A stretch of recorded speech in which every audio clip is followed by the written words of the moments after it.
Today, I will show you an action, drama, mystery film from 2020, titled Oldboy. Spoilers ahead. Watch out and take care. The movie begins in 2003. Our protagonist, Dae-Su, is on top of a building, holding a man over the edge by his tie and telling him he wants him to hear his story. The flashbacks begin then. In 1988, Dae-Su is arrested for drunkenness. After causing a lot of trouble for the police officers during his whole stay, he's finally bailed out by his best friend, No Ju-won. Once they leave the station, they stop by a payphone so Dae-Su can call his daughter and tell her he'll be home for her birthday soon. He's even got a gift for her, a pair of angel wings. Ju-won wants to wish her a happy birthday too, so the men change places, but when her mom takes over the call and asks to speak to her husband, Ju-won looks around and is unable to find Dae-Su anywhere. The only clue is the wings left on the ground. Dae-Su wakes up in a sealed hotel room. Food is brought to him through a trapdoor, but the person that brings it won't answer any of his questions. He doesn't know why he's been captured or for how long he'll be there. Every time a melody is played, a gas is released inside the room that puts him to sleep. His captors use those moments to enter the room and cut his hair, grab some of his used things, clean up, change his clothes, and take blood from his body. As days pass, Dae-Su keeps himself busy by keeping a journal, shadowboxing, and watching TV. It's through the TV that he learns his wife has been murdered and he's being framed for it. His captors used his blood and used glass to plant fake evidence.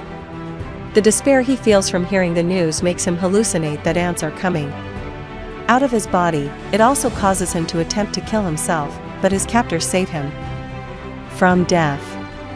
Since so many years pass, he starts tattooing a line for each of them on his hand.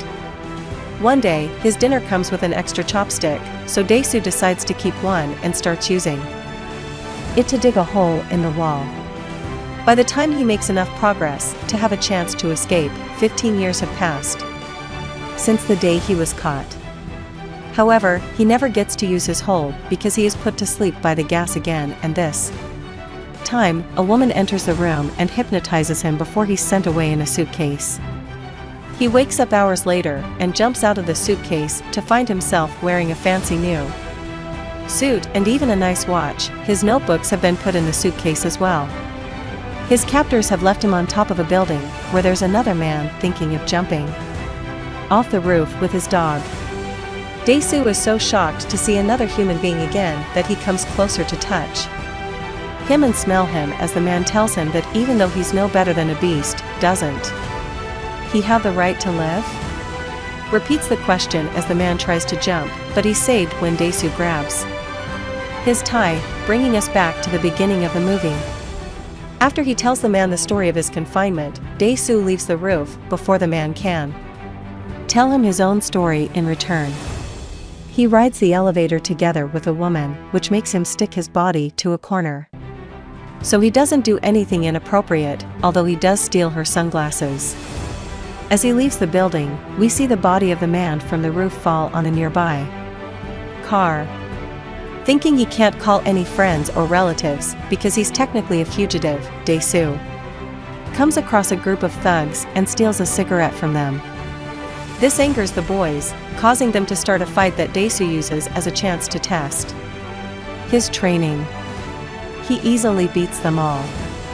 Afterward, he goes to a sushi bar and stares at the fish tank at the entrance as a mysterious beggar approaches him to give him a cell phone and a wallet with money before telling him not to ask him questions because he doesn't know anything. After the beggar leaves, Dae-Su enters the sushi bar and meets Mi-do, a young chef that thinks she's met him before. Dae-Su thinks she knows her as well, but from TV. He asks her to serve him something alive before his phone rings. It's his anonymous captor telling him his identity doesn't matter, the important factor is the why. The conversation is overheard by Mi-do and something Dae-Su says gives her a shock. She serves him a living octopus, which Dae-Su eats without hesitation, impressing Mi-do. But when she touches his hand, he passes out. He wakes the next day at Mi-doo's place. She's been taking care of his fever and is now reading his journals. Dae-Su takes them from her hands and explains that lack of sunlight over a long time leads to deficiencies in vitamins A and E, which means he lacks immunity against influenza. After Mi-doo grabs a knife and tells him not to follow her into the bathroom, Dae-Su finds a package of suppositories, which is the only way Mi-doo could give him medicine while was unconscious. This causes him to enter a frenzy and go into the bathroom to abuse her, but she makes him stop by hitting him with the knife. Mi-doo tells Dae-Su that she is interested in him, but she needs time before she's ready to be intimate with him. Sometime later, Mi-doo pretends to be a journalist to get some information about Dae-Su's daughter. They find out she's been adopted by foreigners. They also obtain her number and a map to Dae-Su's wife's grave. Mi-doo offers him to call his daughter or even take him to see the grave, but Dae-Su refuses, saying first he has to get revenge. Dae-Su and Mi-doo start visiting different restaurants to test the dumplings and find the providers of his prison food. One afternoon, after another failed attempt, Mi-doo is chatting online with a man using the nickname Evergreen, who knows who Dae-Su is and that he's living with Mi-doo. She tells him he's just a random guy she's always chatted with about sushi, but now Dae-Su thinks he can't trust Mi-doo anymore. After grabbing a hammer from her cupboard, he leaves the apartment to go to one more restaurant, which finally turns out to be the one that has been providing his food for the past 15 years. Dae-Su follows a delivery man to the building where he had been kept prisoner and gets rid of the guard by hitting him with his hammer. Then he enters an office where he meets the warden, Mr. Park. He explains that they keep a 7.5-floor private prison where people can pay to have others incarcerated. He also mentions they guard the identity of their clients with their lives. This causes Dae-Su to tie him up and start torturing him by extracting his teeth with the hammer. When he finally agrees to talk, Mr. Park says he doesn't know who paid for Dae-Su's captures and never saw his face, but he does have the recording of the conversation. After retrieving the cassette, he tries to leave the building, but a group of guards tries to stop him.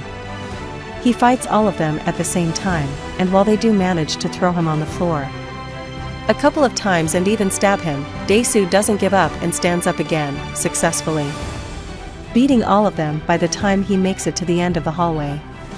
There are more thugs waiting for him in the elevator, but he beats those two before leaving the building while covered in blood. Not feeling well, he falls in the middle of the street, so a man helps him up and gets him a taxi. When this man says his name and gives the driver Mi-doo's exact address, Dae-Su realizes it's his captor, the same person who had been chatting with Mi-doo on the internet. While a mysterious someone takes pictures of them from a safe distance, Dae-Su gets his wounds patched up by Mi-doo and finally listens to the tape after she falls asleep. The voice says he wants Dae-Su to be imprisoned for 15 years, the reason being he talks too much. The next day, Dae-Su goes to visit Ju-won at his internet cafe, which the person taking the pictures predicted he would do.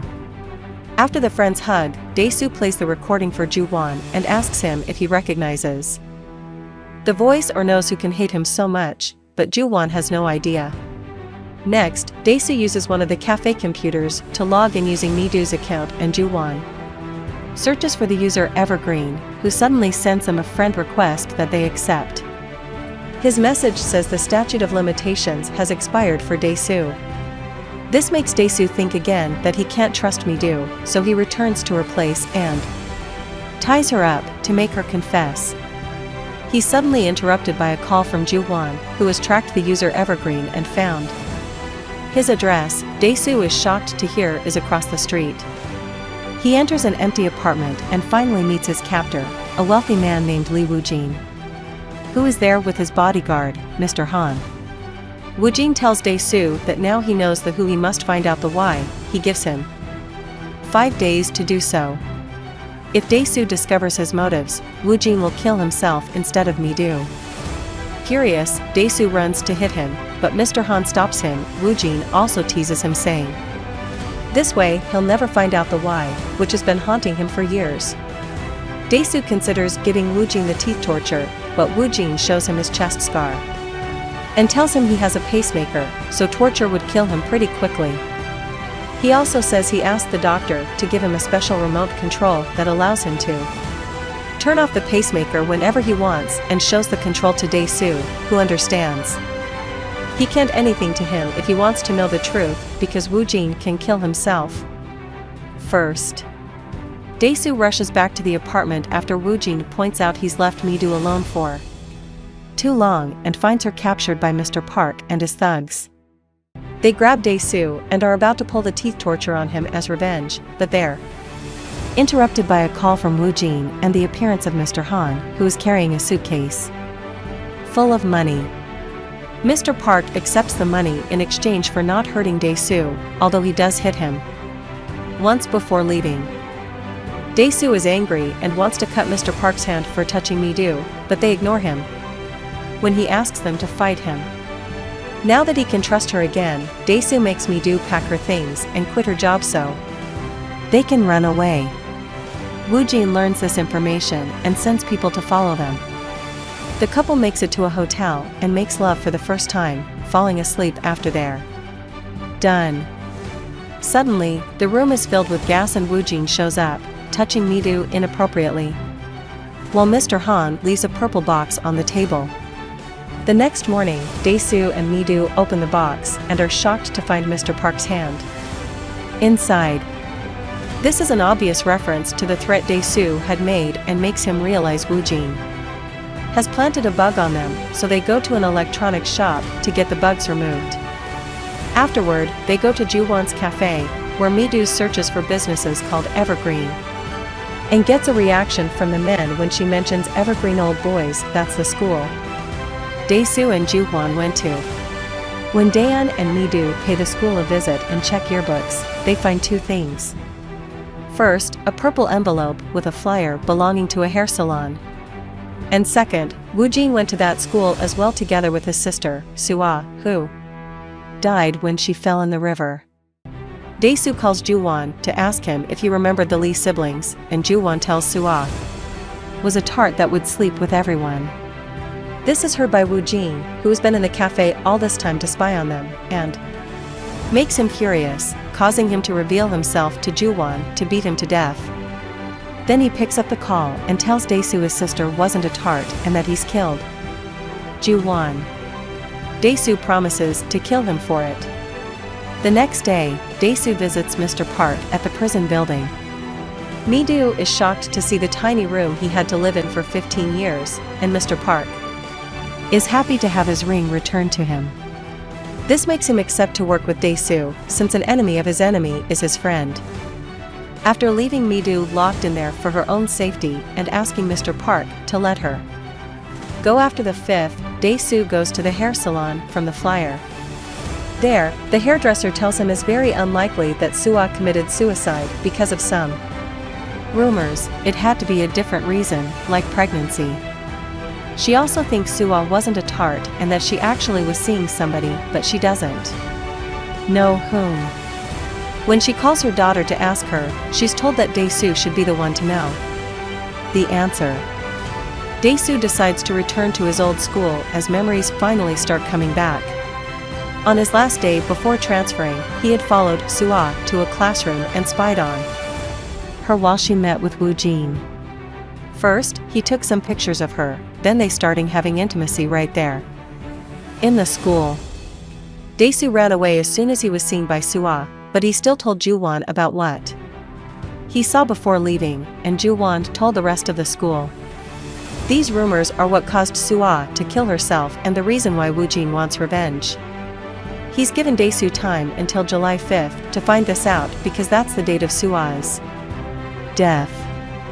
After visiting Mi-do at the prison room to tell her the whole story and get a goodbye hug, Dae-Su goes to Woojin's penthouse, which he knows the address of thanks to some clues Woojin had casually dropped when quoting some proverbs. He finds the right building, but the elevator asks him for a special code he can't decipher. Thankfully Mr. Han and Woojin arrive then and ride the elevator with him after pressing the right password. Mr. Han gives Woo-jin a gun before they make it to the penthouse, where Woo-jin sends 2 of his guards after Dae-Su. They're quickly killed with a toothbrush he had picked at Mi-doo's room before coming here. And when he goes after Mr. Han, he just tells him to talk things out. Dae-Su notices the apartment has many pictures of Soo-ah on the wall while telling Woo-jin that he remembers everything now, so he knows the reason why he was locked up. This means he's won the game and Woo-jin should kill himself as promised. But Woo-jin just laughs and tells him that the rumors grew so much that they became about Soo-ah being pregnant, which Soo-ah started believing after a while. This is the real reason why she killed herself. Dae-Su doesn't believe him. He now thinks Woo-jin killed her because he's found a picture of her from the day she died. Woo-jin ignores these accusations and finishes telling his story. It turns out both Dae-Su and Mi-doo were hypnotized so they could meet at her restaurant and leave together to then fall in love. He also points out Dae-Su's mistake was asking why he was locked up when he should have been wondering why Woo-jin has let him go. Then he shows Dae-Su a purple box for him to open. Inside, Dae-Su finds a photo book with pictures of his family, and as his little girl grows older with each photo, he discovers something terrifying. Mi-doo is his daughter. While she is in the prison room playing with the angel wings her father had bought all those years ago, Dae-Su cries out in despair and grabs a pair of scissors from the table to kill Woo-jin with, but his attacks are constantly countered by Mr. Han. During his last attempt, Dae-Su manages to stab Mr. Han in the ear, causing him to get furious and try to kill him. Woo-jin doesn't want Dae-Su to die yet though, so he asks Mr. Han to stop. And since his orders are ignored, he has no other choice but to shoot Mr. Han. When Dae-Su asks him if Mi-doo knows about all this, Woo-jin confesses Mr. Park is still working for him and the hand in the box had been a trap. He's also been protecting Mi-doo since she was 3. Dae-Su calls her to check on her and Mi-doo tells her she's also been given a purple box, but she hasn't opened it yet. Dae-Su tells her to wait before hanging up and falling to his knees to beg Woo-jin not to tell Mi-doo about his identity. He accepts Soo-ah's death being his fault, recalls the song from their old school and even starts acting like a dog, making Woo-jin laugh when he starts licking his shoe. Since none of this is working, Dae-Su decides to pick up the scissors and cut his own tongue for having talked too much. This is the act that finally makes Woo-jin feel some pity for him, so he calls Mr. Park and tells him to keep the box closed. After threatening Dae-Su with his gun, Woo-jin leaves the penthouse, dropping the remote control of his pacemaker on his way out. Dae-Su picks it up and presses the button to kill him, but it turns out Woo-jin had been lying. What the control does is activate the apartment speakers, which start playing a recording of Dae-Su making love to his daughter. In the elevator, Woo-jin has a flashback of Soo-ah's death. He had tried to save her but she decided to jump anyway. Overwhelmed with grief, Woo-jin shoots himself in the head. Many days later, we find Dae-Su sitting in the middle of a forest with the hypnotist, who is reading his notes and his request to help him forget about the fact Mi-doo is his daughter.